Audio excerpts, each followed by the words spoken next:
11대 경기도의회 의원들을 만나서 지금까지의 성과 그리고 향후 활동 계획을 들어보는 시간인데요. 오늘은 경기도의회 미래과학협력위원회 소속 이경 의원과 이야기 나눠보도록 하겠습니다. 스튜디오에 나와 있습니다. 어서 오십시오. 네, 안녕하세요. 더불어민주당 김포 출신 이경 의원입니다. 반갑습니다. 네, 반갑습니다. 지난 2022년 7월에 개원했으니까요. 11대 경기도의회. 지금 이제 3년 지났고 1년 남았는데요. 지금까지의 소회 좀 말씀을 해주신다면요. 11대 경기도의회가 출발한 지 벌써 3년이 지났고 또 임기도 1년밖에 안 남았거든요. 그동안 그 시민께서 선택을 해주셨기 때문에 제 손이고 또 무게감 있게 활동을 해오려고 노력을 많이 했습니다. 특히나 이제 시민과 소통이 가장 중요한 부분이고요. 그런 소통을 통해서 이제 시민이 가장 원하는 정책, 대표적으로는 김포 골드라인 증차 문제라든가 아니면은 지역 민생 현안 문제에 집중을 해왔습니다. 또 하반기에는 미래과학협력위원회에서 활동을 하면서 AI라든가 첨단 반도체, 바이오 분야에 대한 그런 정책 대안을 많이 제시하고 연구를 했습니다. 가장 중요한 건 현장의 목소리를 정책으로 연결하는 연결고리 역할을 경기도 의원이 하는 것이기 때문에 남은 그 임기 동안 1년도 그 소홀함 없이 그렇게 임하겠다는 말씀드리겠습니다. 알겠습니다. 지난 6월입니다. 도의회 여야 합의로 새로운 상임위원회가 만들어졌는데 지금 이경 의원께서 속해 계신 미래과학협력위원회입니다. 아직도 경기도민 입장에선 이 상임위가 어떤 역할을 하는 상임위인지 잘 모르시는 분들도 계실 것 같은데 어떤 활동을 했는지 알려주시면 될 것 같아요. 네. 전국 최초로 경기도에서 AI국이 신설됐습니다. 이게 걸맞게 의회에서도 미래과학협력위원회를 신설했는데요. 신설된 AI국과 그리고 미래성장산업국 그리고 국제교류협력국 등 이런 주요 정책 관련 실국들이 모여있는 상임위가 되겠습니다. 경기도에 그런 새로 신설된 AI 관련된 국이 있는데 의회도 거기에 맞대응하기 위해서 그런 협력위원회를 만들었다. 맞습니다. 그래서 지금 우리 대한민국이 지금 어디로 나갈지 방향을 지금 설정함에 있어서 전 세계적으로 AI 활용성이라든가 아니면 첨단 반도체, 바이오 분야가 각광받고 있거든요. 그래서 정부에서 최초로 경기도가 선도하는 그런 위치에 있고 또 우리가 간 길이 뒤따라올 지자체가 따라올 길이기 때문에 더 열심히 노력을 하고 있고 정책적 연구도 하고 있습니다. 네. 여쭤보고 싶은 게 활동을 해보셨잖아요, 실제로. 그리고 협력국으로 그 상대 카운터파트 대응되는 그 분야의 국들이 나와서 얘기를 했을 거잖아요. 그쪽도 이제 새롭게 일을 시작하는 부분이고 체계가 좀 잡혀 있으니까 아무래도 지금 첫 시작이다 보니까 약간 혼선도 있을 것 같아서요. 아무래도 작년 하반기에 신설된 국이다 보니까 AI국 자체가 이제 각종 사업의 개발이라든가 정책 방향 설정이 좀 어려움이 있는 건 사실입니다. 그래서 작년 첫해 연말에는 행정사무감사를 하고 또 예산 그 심의를 통해서 우리 AI국이 과연 이제 어떤 역할을 앞으로 할 수 있겠는가 그리고 AI 정책이나 반도체 정책을 갖다가 어떻게 경기도 입장에서 효율적으로 펼칠 수 있는 것에 대한 논의를 했고 올해 1년 동안은 거기에 대한 사업 발굴이라든가 아니면 도민 의견 청취, 전문가 업계 의견 청취를 좀 많이 하는 걸로 그렇게 진행을 하고 있습니다. 알겠습니다. 그리고 지금 보니까 의원 연구단체가 몇 개 있더라고요, 경기도의회에.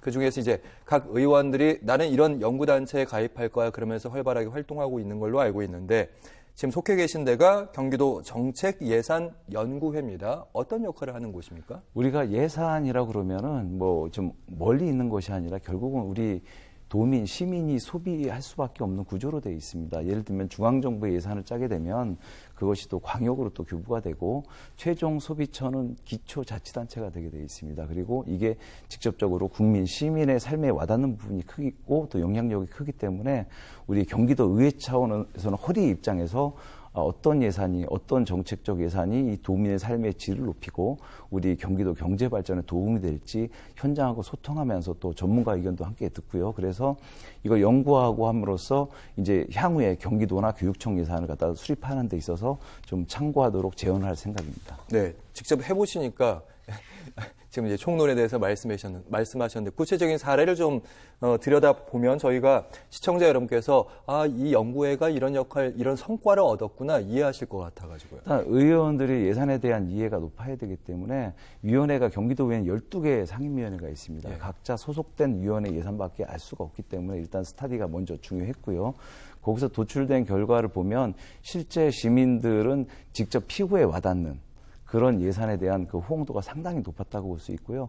그중에서도 과거에 이재명 지사 때부터 이어지던 청소년 교통비 지원이라든가 보편적 그 위생용품 지원, 예. 이게 호응도가 높다고 지금 평가가 나오고 있습니다. 아무래도 와닿는 정책 그리고 보편적 복지가 좀 더 도민에게 와닿는 것 같습니다. 아하, 예산 대비 만족도가 높았던 정책들, 그 부분들을 통계를 낸 다음에 이런 정책들을 우리가 우선적으로 연구하고 더 발전시키는 그런 역할을 했다. 네, 맞습니다. 32명의 도의원이 지금 참여해서 논의를 하고 있거든요. 예. 거기서 어떤 특정 지역이나 뭐 의원의 그 성향이나 이런 거 치우치 않고 골고루 객관적으로 평가를 하고 있습니다. 알겠습니다. 의정활동 하시면서 이제 여러 가지 조례들 발의를 하셨는데 보니까 눈에 들어오는 게 AI 관련된 조례가 있더라고요. 물론 이제 중앙정부 차원에서 AI를 지금 육성하기 위해서 힘쓰고 있는 건데 경기도에도 아무나 판교 이런 곳들에 AI 업체들이 몰려 있는 거잖아요. 어떤 내용입니까?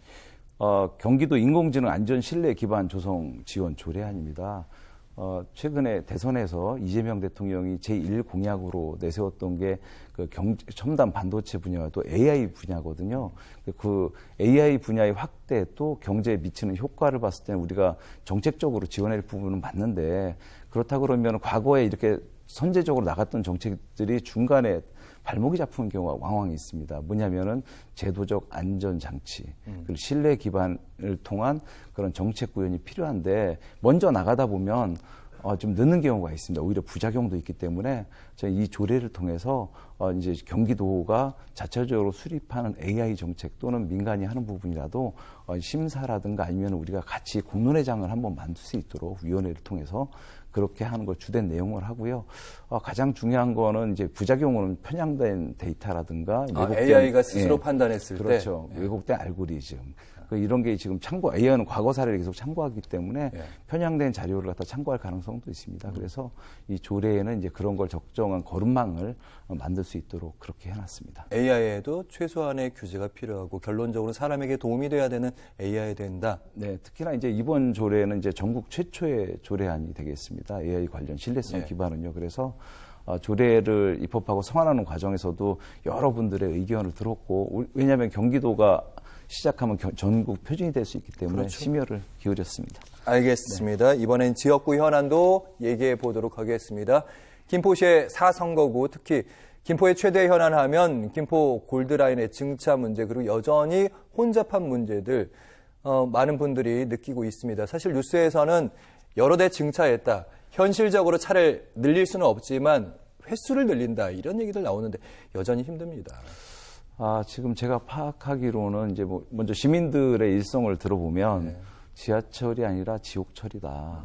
그리고 여러 가지 대안을 내놨는데 과연 해결된 게 뭔가 이런 말씀도 하시고 여전히 200% 넘는 그런 혼잡률에 시달리고 있습니다. 첨도 시간에. 이건 말이 안 되는 일이기 때문에 김포시에서 1차적으로 작년 말에 다 증편을 완료를 한 상황이고 이것 때문에 또 이거 가지고도 부족하기 때문에 또 예산 국비를 확보하고 해서 시 예산을 더해서 이제 증편 계획을 또 세우고 있는데 이게 상당히 중요한 부분이죠. 그래서 한 번에 빨리 안 됩니까? 단기적으로는 아무래도 이 경절철은 이제 발주부터 이제 도입까지 차량 인도까지 3년, 4년이 걸리는 사업입니다. 그래서 단기적으로는 어려운 부분이고 사실 이것도 단기적인 대책 중에 하나일 뿐이고 장기적으로 보면 한강 이신도시도 지금 개발 발표가 났기 때문에 서울 지하철 5호선이라든가 서부광역 급행철도 그리고 인천 지하철 2호선의 연장 계획된 예타에 올라간 사업들이 신속하게 추진되는 게 가장 중요하다 이렇게 말씀을 드리겠습니다.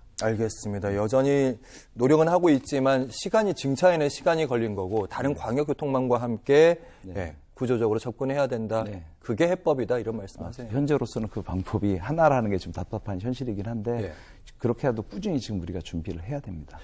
보니까 광역버스를 대안으로 투입한다 그것도 뉴스에 매번 반복해서 나오는데 현실적인 대안이 되기 위해서는 가장 좋은 대안이기도 한데 올림픽대로가 상당히 정체가 심합니다. 그래서 올림픽대로 버스 전용차로가 도입된다 그러면 큰 효과를 볼 수 있을 텐데 아직 그거는 지금 그 발표는 했지만 시간이 약간 지연되는 걸로 알고 있습니다. 알겠습니다. 이번에는 지역구에는 좀 더 집중해 보면 지역 내 이제 공공도서관이 들어섰는데 규모가 크다고 그래요. 모담 도서관 14년 만에 개관을 했습니다. 거기에 힘을 보태셨다고 들었습니다. 네. 도서관은 한강 신도시 내에 애초에 3군데가 계획이 돼 있었고요. 가장 늦게 모담 도서관이 개관을 하게 되었습니다. 모담 도서관은 김포에서 가장 큰 도서관이고 허브 역할을 하는 도서관이거든요. 근데 예. 가장 늦게 개관하는 바람에 지역 주민들의 불편이 문화적 애로사항이 컸을 거로 생각을 하고 있습니다.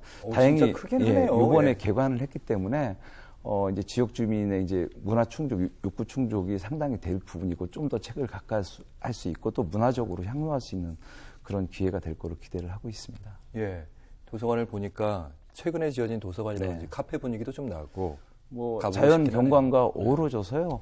편히 쉴 수 있는 공간. 도서관 하면 우리가 서구만 생각하잖아요. 책만 빼곡히 있는. 그렇지 않고요. 편안히 가셔서 가족과 함께 이렇게 즐길 수 있는 그런 공간입니다. 특히 예산이 모자라기 때문에 그렇죠. 제가 2차례에 걸쳐서 경기도 특별조정교부금을 확보를 했습니다. 보람으로 생각을 하고 있습니다. 맞습니다. 네. 우리 지역에 왜 경기도 의원이 필요한지는 특별조정교부금, 이 교부금들이 많아져야 이제 시설들도 들어서고 네. 환경도 개선되는 건데 네. 이 밖에도 2019년에 김포에 있는 아트빌리지 야외 공연장도 네, 네. 특별조정교부금, 한옥마을도 특별교부세로 이걸 네. 따셨더라고요. 지금 어떻게 됐습니까? 아트빌리지는 한옥마을과 더불어서 그 아트센터도 있고요. 시민들이 그 문화 여가 생활을 즐기는 공간이기도 한데 아무래도 이제 예산상 문제 때문에 여러 가지 문제가 있었습니다. 특히나 야외 공연장이 있는데 햇볕을 마주 볼 수밖에 없고 또 비라도 조금 내리게 되면 이제 공연이 취소되는 사태가 일어났습니다. 그래서 경기도 특별조정교부금을 확보를 해서 가림막과 천막을 설치해서 이제 우천시에도 어느 정도까지 할 수 있게 했고 그리고 야간에 한옥마을을 거닐 수 있는 정치가 상당히 좋습니다.